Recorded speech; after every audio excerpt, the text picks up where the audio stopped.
Right, thanks a lot for turning up. Yeah, as Adam, don't you love his accent? I mean, just inspiring.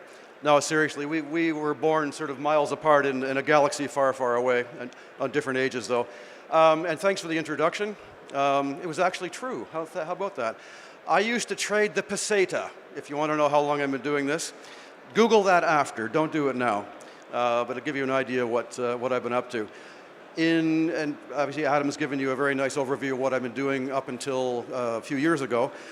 Nicely, in the last few years, I've been working with partners on helping brokers, not just creating content for them or doing education for their clients. We've been doing licensing, helping them with banking, helping them with PSPs, business plans, and all that good stuff. So it's actually working well into this seminar. So I'm going to go through all that. They've given me 30 minutes to do this seminar, but it could actually be 30 hours. So I will do my best to plow through it, and we'll have a Q&A session at the end. Okay, now you know a bit about me. I think it's important to know a bit about this audience. So assuming everybody wants to start their own brokerage, how many of you are looking at doing traditional CFD FX brokers? Hands up. Okay. How many are looking at doing prop trading? Okay, there's one. How about crypto exchanges? Okay, yeah, hey, not from you, you don't count. Okay, I'll tell you why. A lot of the material in this will apply to different things in different market sectors, but I get the idea. Okay, how many of you are working for an existing broker and hope like hell your boss doesn't see you? At least one, okay, well, okay, can we get a video of this gentleman here? Okay, just let's put it on YouTube. Right, anyway, I'll get going. They're giving me 30 minutes. And they insist that this clicker will move the slides forward. Right, okay, so we're going to be talking about market research. We want to look at the business plan that we're going to be putting together, and the business plan is going to be critical, and I'll go into details on that, and marketing strategies, and the funding process. So these are the four topics that our good friends want me to talk about. But if we go a little further, I want to talk very quickly about the next session. So there, as you know, this is in 4 parts. I'm doing the first one. So the next sessions are going to be covering licensing and regulation, technology. I'm going to stop about licensing. I don't want to, okay.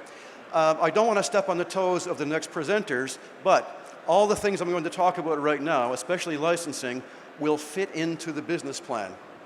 And I'll be going into more details on that. Licensing, regulation, the technology. I mean, you're in the show, you've seen all the different platform providers, CRM providers, chatbots, cybersecurity, all this stuff, all the toys, all the things, all the ways to spend money, you will need to be documenting in your business plan. And this is critically important. Your website. Payment service providers. And again, all these people are here, they'd love to talk to you, and you're going to need all these things to get your brokerage off the ground. Liquidity, if you're a B-book broker, then not. If you're an A-book broker, then obviously you need liquidity, and there are lots of these guys floating around to speak to. And critically, marketing partners, affiliates, IBs, to get your brokerage off the ground. So let's go into more detail. Again, I don't want to step on the toes of the next presenters, but all these lovely little bits and pieces need to go into your business plan. So market research, the first one, where? Where are you going to be targeting? Thanks for coming in. Where are you going to be targeting? Is it going to be a global thing? Is it going to be targeting South America, Southeast Asia? You need to know where you're going to be offering your services and where you're going to be onboarding clients. As we all know, there are certain areas of the world that are forbidden. You cannot get going. You need to understand that. If you already have relationships in certain areas, I mean, I'll pick on a country, Uruguay. Let's say you've got three IBs set up in Uruguay. You need to plan to target that market. You need to look at languages, the people, the relationships, the local regulations. So the first thing you need to do in market research is where? And market demographics. There's no point going into an area where people have no money. You know, you want these people to invest in their trading accounts, whether it's $50 to start or 50,000 or millions. Obviously, if you're looking at an area like Dubai versus Cambodia, you need to really understand who you're targeting. And a competitive analysis. I mean, going into an area where it's already saturated with FX brokers may not be for you, but you still may have an advantage in that area. So you really need to understand, again, who you're dealing with, what the competitors are doing. And it's easy to find out these days. You simply go on your competitor's website and you can see what languages they're targeting, and see what languages they're speaking. You see what regulations they have. And it's definitely worth the time to get through all this and do a competitive analysis. Okay, local restrictions, and I'm going to really hammer this home. I'll give you an example. Let's say I get you a license in Vanuatu, and you go to Sao Paulo and put up a big billboard. Well, you've just ruined your life. You need to know about every local restriction that you're going into. And I'm going to be harping on about the marketing. There's a phrase that the regulators like to use.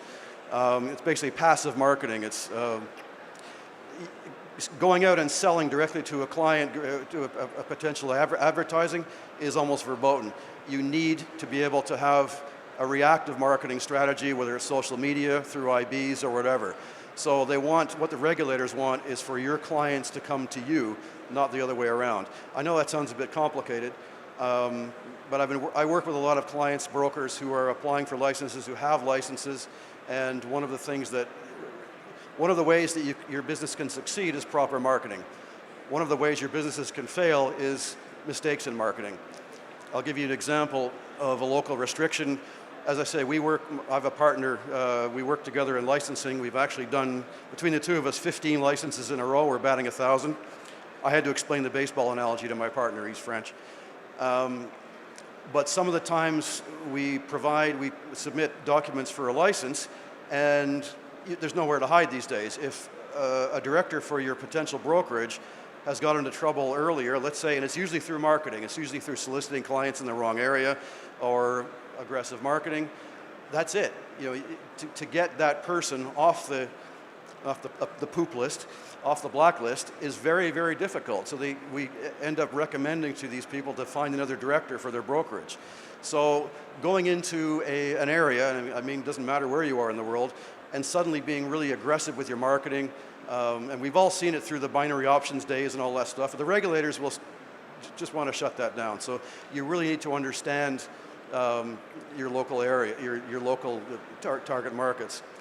So for example, if you walk around Dubai, you see big billboards, plus 500 and multi-bank and so forth. Well, because they're licensed here. They can do that, not a problem. If you go you've got a license in, I don't know, Vanuatu, I said, go into Indonesia and start putting up billboards, you'll be kicked out mercilessly. I mean, it's as simple as that. In fact, the Indonesian government, I've got clients in Indonesia, they actually just block the websites. So every country is different. So you really need to understand where you're going into. So I'm spending a bit of time talking about local restrictions, and the reason I'll repeat, it can be the success or the failure of your brokerage or you as a person. Because once you're on, a regulator will check all your directors, and if they find a hit, you need to prove why you're suitable, why you're no longer being sued by the Brazilian government or wherever, and it happens, it does happen. Okay, one of the best ways to get your brokerage off the ground is through IBs. As I say, we've done a lot of applications to various regulators around the world. They love it when we talk about IBs, because IBs are, believe it or not, more of a passive marketing, because they don't want, as I said, they don't want you going out into the world and advertising your wares, but through IBs, they're much happier with it. And also, IBs are a great way to grow your business. How many people in this audience are IBs now? Okay, there's one. Okay, so being an IB, you want to graduate to do your own brokerage, I get. Maybe, yeah, you're not sure. Okay, fair enough, but it's a great way to get going. You understand the business, the IBs understand the business, and if you're based in, doesn't matter, based in London, based here, and you're targeting markets elsewhere, your introducing brokers are going to be your lifeblood to getting business if they're in a faraway country. Again, you have to be careful, again, getting back to local restrictions. I can't go through every country in the world and saying don't do this, don't do that, because there's just too many countries and too many laws that are easy to break.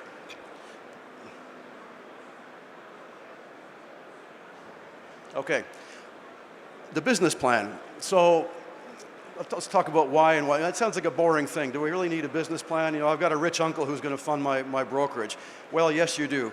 Everybody wants to see your business plan. So,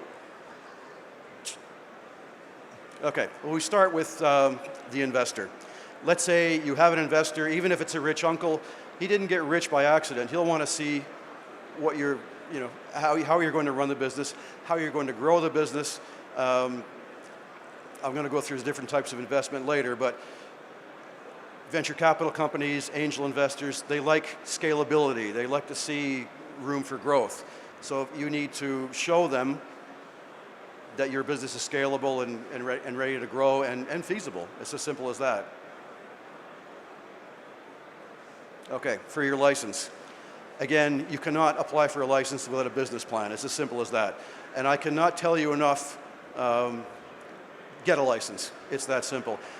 If I'd been giving this seminar 2 years ago, I could have said to you, great, let's get going. Let's get you set up in St. Vincent and the Grenadines or St. Kitts and Nevis.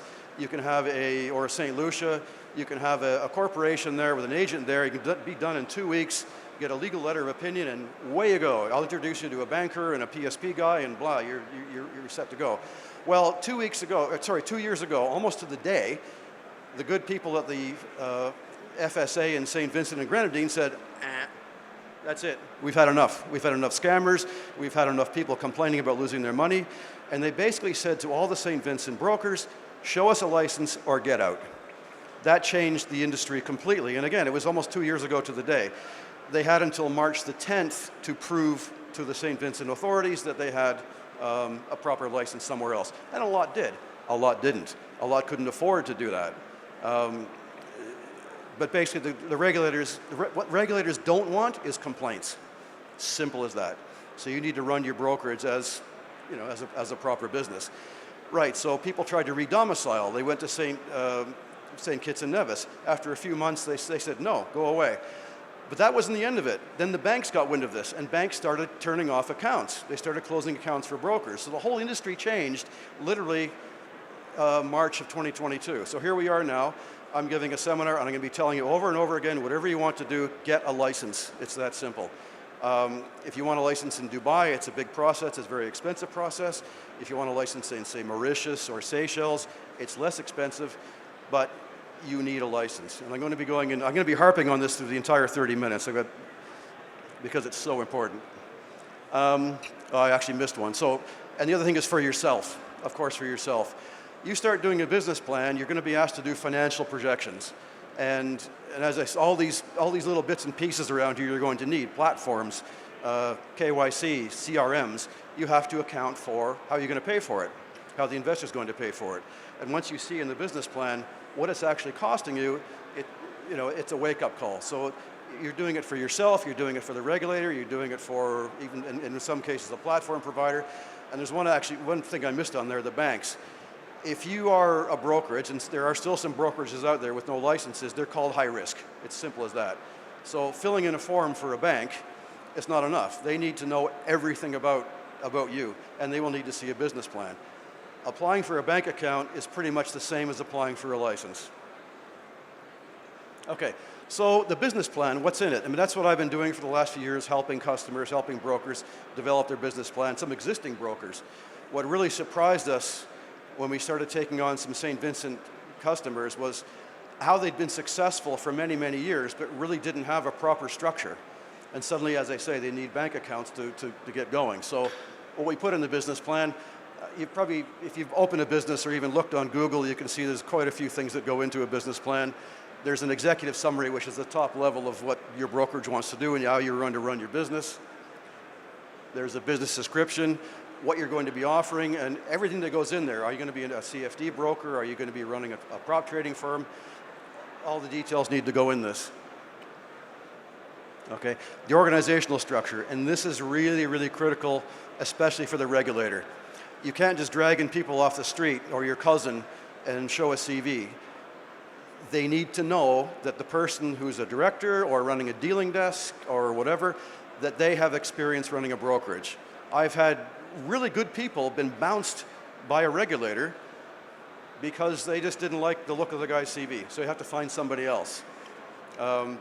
So, I mean, recently we've had, I'm doing a license now, and they came back and said, well, your dealing desk don't actually have experience with a regulated entity. They have lots of experience with an unregulated entity, but no experience with a regulated entity. So it's a complicated process. You actually have to find other people or get an outside service to help you. And you can get things like that. You can get compliance and so forth as an outside service. Okay, regulatory compliance, I've said this over and over again. You need to show to your investor that you're not just starting a broker. If your investor's slightly switched on, he will know a bit about this business and say, well, are you regulated? Yes, we're getting a license now, or we've got a license, or it's in process, and that's critically important for your investor and everybody else as well. The technology and infrastructure, and this is, again, the regulator will look at your technology.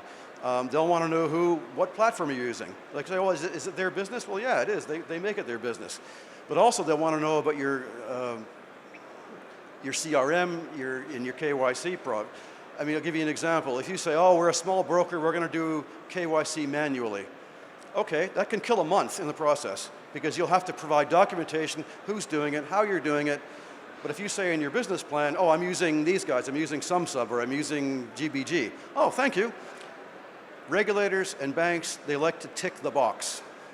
So if they see, okay, yeah, we know these guys, tick that box, great. Next part of the business plan. Right, your marketing and sales strategy. Well, I touched on this earlier, and I'll say it again. Your marketing and sales strategy can make your business, or it can get you into a lot of trouble. And again, getting back to local regulations. And that needs to go in the business plan. You'll see all these things I'm putting in. You say, well, why does the regulator care? Well, they do. They really want to know that you're really going to do a proper job, you're not going to cause trouble. Once you get your license, that's not it. But you can carry on your business as long as you want, and what the regulator does not want is complaints. Simple as that. The second complaints start to come in, oh, I put in $500 and I went short on the Turkish lira and I lost my money. Okay, you can justify that. The broker can come back and say, well, here's my trail of this particular person. He actually didn't know what he was doing. We tried to educate him, and the regulator can say, okay, we understand, great. But if they catch you scamming, if they catch you misleading clients, if they catch you doing advertising that is a bit dodgy, you can get into a lot of trouble. I mean, I talk about unregulated brokers. They're not a client yet, they may not be a client, but they're actually a binary options firm based here in Dubai, and they want a license. Well, our local guy on the ground in the country where they're targeting, he said, you remember binary options where you had these advertising of people getting rich and buying cars and buying beautiful clothes? Well, this guy's doing it. I'm not going to name names, but I said to my guy on the ground, I said, this is we may not want this guy as a client because we don't want the regulator to see these YouTube videos. This is really not the way to do it. This is going back like 5 or 6 years, 7 years so you really have to be careful with your marketing and sales strategy. So I have clients who do a lot on social media. I provide content for them. The brokers or the regulators consider that as as passive marketing. That's okay, as long as you don't get too aggressive. Again, putting up a billboard in downtown Toronto, you're probably going to be thrown in jail. But if you keep it low key with IBs, with social media, not being aggressive with your sales strategy, with your hey, invest now, invest now, invest now. No, keep it. It's really easy to keep it real and not get into trouble. And again, this is all going to be in the business plan. And I'll repeat what I said earlier. Regulators like it when you say your sales and marketing strategy is, let's say, 85% based around IBs. They love that. Okay, financial projections. Again, I mentioned that earlier. The business plan, that's a critical part of it. And the regulator, and especially the banks, they'll want to see that you know what you're talking about, you're realistic about what it's going to cost you, you're realistic about, and they want to see 3 years, typically 3 years. So first year, second year, third year. All the bits and pieces, all the good people in these booths, you're allowing for every bit and piece, you're allowing for local directors on site, in the regulated territory, you're allowing for everything, expenses coming, the cost to come to this show, everything. So the more information you have in your financial plan, the more credibility you'll have with your investor and your bank and the regulator. Okay, and they're going to want to know about cybersecurity. Okay, who has heard of DORA? D-O-R-A. Okay, one person. I find that scary because Digital Operational Resilience Act, which is a European thing. Say, okay, well, we're in Dubai and I've got a license and I'm in Vanuatu. I really don't care. What's happening in Europe, and as you know, if you've been in the business any length of time, you will know that everything starts with Europe. And then the FCA in London picks it up and they follow right away, and then it goes to Australia and New Zealand. So the next big thing that's going to hit our business is literally kicking in about a week's time. And it's the Digital Operational Resilience Act against cybersecurity. He said, well, I'm not operating in Europe. I don't have a base in Cyprus. Well, and I explained this the other day to an Indonesian client. I said, you're in Indonesia, you're not in Europe, I understand, but your liquidity provider is based in Switzerland. You are now part of the food chain, dude. So what will happen later this year is that liquidity provider will go to the broker in Indonesia and say, where's your plan? Where's your resilience plan? Where's your gap testing? And it's documents this thick. So you really need to be up on that. And again, to show that your business plan includes at least understanding of the risks. I mean, we've had brokers that tell us, oh, we're running a business on a laptop, and one day we left the laptop in a taxi. Wow, I mean, you know. Okay, and of course the operational plan. How are you going to run the business? The regulator will want to know what happens if there's a complaint? What's the strategy? Also, all this stuff, we talked about platform providers. There's at least one platform provider who thinks they're a bank. They want you to be licensed, they want you to have all this stuff, and I know, and I won't name names, they will actually phone your customer service number, and if nobody answers, you're in trouble. And this is not the regulator, this is not the bank, this is a platform provider.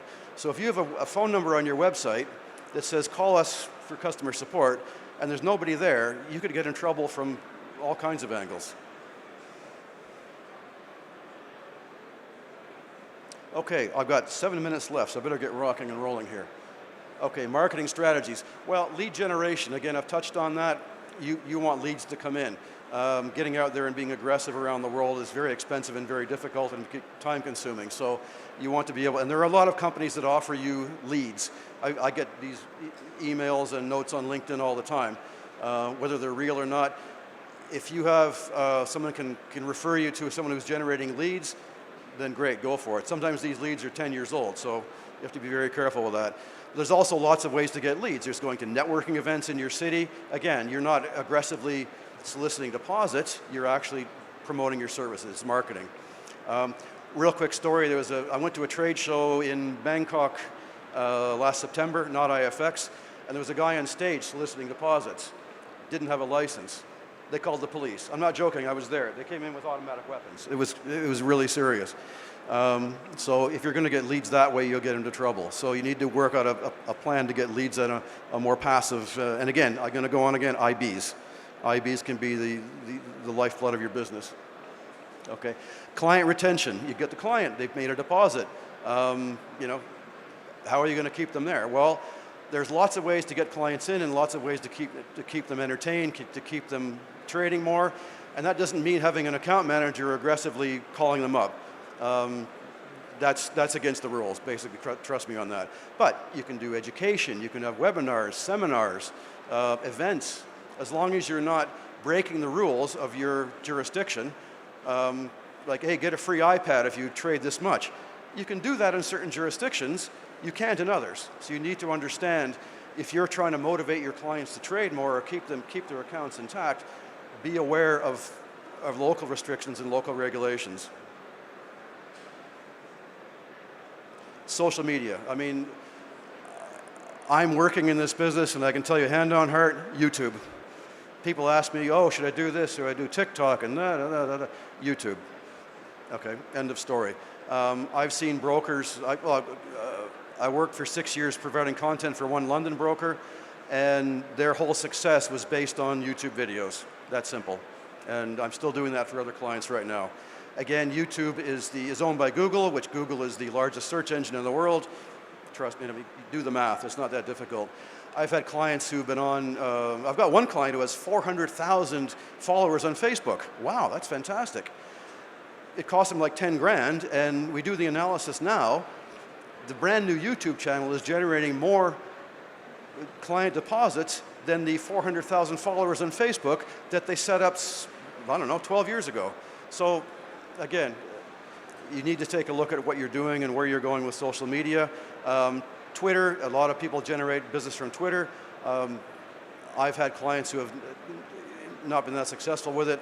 A lot of people say, I don't want to be on Twitter, it's full of hate, which is probably true. Okay, content marketing, again, that gets back to YouTube. But you can still do, you need to plan your content. Depending who you are, you can't be offering trading. I do market analysis for certain brokers. I don't say, oh, go short on euro dollar now. I can't do that. And they can't do that either. You're not offering trading advice, but you can point out opportunities. So the content, whether it's weekly videos, whether it's webinars, whether it's events in a hotel room, you need to keep that going. And that gets back to client retention as well. Okay, again, partnerships. So I've got 3 minutes left here. Localized marketing. Well, localized marketing, you need to understand about cultures and language and obviously the regulations. Events and webinars, as we just talked about. Referral programs. That doesn't necessarily mean IBs, but you can actually, and again, not every jurisdiction will let you do this. This is not like multi-level marketing. You need to be careful when you do this in certain jurisdictions. And email campaigns. You can't just, these days, you can't sort of go on MailChimp and start spamming people. You have to be very careful with that. My company is called FX Large, and as soon as they see FX in my email address, they just shut me down. So you need to be careful as to who you can use for your email campaigns. Okay, and your website. It sounds like a simple thing, but all these things we just talked about all point back to your website. I've done this chart for various industries and various people, and basically you need to understand that every single thing you do points back to your website. Even existing clients. In some industries, the website is not really important for the existing client, but it is now. And the reason is because as soon as they want to see what's going on with their account, they'll go through the website into your CRM. And there are a lot of different providers for the CRMs. As soon as they make a deposit, they want to make a withdrawal, they have to go through your website into the CRM and do that. So having a decent website is really, really critical. And again, you can speak to a number of different people about the CRMs. And for data protection, the CRM is critical. Getting back to the licensing, you need that. There's almost no way around it. Okay, the funding process, yeah, you're going to ask me, how much? Well, I'm not going to sit here and tell you you're going to need, you can do it on 10 grand, or maybe you need $2 million. As the Brits say, it's horses for courses. Depending on what you want to do with, I'll go very quickly through the different types of investment, but I highly encourage you to take a look. Angel investors, venture capital, and they love to see growth. And a lot of these companies who have some dosh, they like to hear about, crypto, it sounds exciting. There's nothing wrong with that. A white label partnership with some of the people out here can actually save you a lot of money. Maybe your revenue potential might be lower, but it can get you going very quickly, and with somebody else taking all the technology off your hands. So there was a seminar yesterday on, do I buy a platform or do I build my own? And somebody made a really good comment, rent before you buy. So you may want to start off slow, work with a white label provider. I mentioned Leverett, because they do that. There are a lot of other different providers as well. And then change as you grow. That's one way to save money. Crowdfunding. So I'm literally out of time. If somebody wants these slides, they can do that. Yeah, I can actually share these with you. Okay. Anyway, so I've zipped through 30 minutes. Like I say, we could have done this in 30 hours. So any questions? If anybody wants anything, you can contact me at Brad@FX Large. If you want to chat with me afterwards, I'll give you my card. Very quickly, any questions from anybody? That was a very machine gun, high-paced seminar. Any questions? Yep.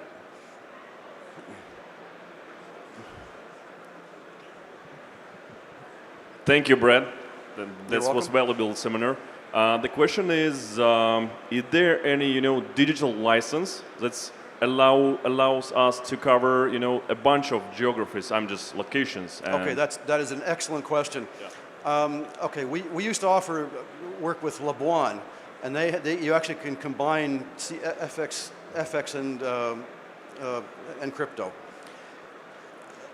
Areas like Mauritius, which are more normal, you need a separate license. Okay, I mentioned Labuan because it was great at the time. They've actually changed so many things. They've upped their capital requirement. You can't trade CFDs anymore, no A-book, but you can do both. But it's almost a useless license. A lot of the stuff we've been doing lately has been through Mauritius. But if you want to do a crypto exchange, then you need another license, which is actually more expensive than the FX CFD license. But if you're offering CFDs or ETFs, that's okay. Yeah. Yeah, I'm sorry. Exactly, yeah. In fact, I had a client ask me that literally this morning, and I confirmed it with our people in Mauritius, yeah. So FX, CFD, ETFs, stocks, not a problem. If you want to run a crypto exchange, you need another license, and every area is different. Okay, thank you very much.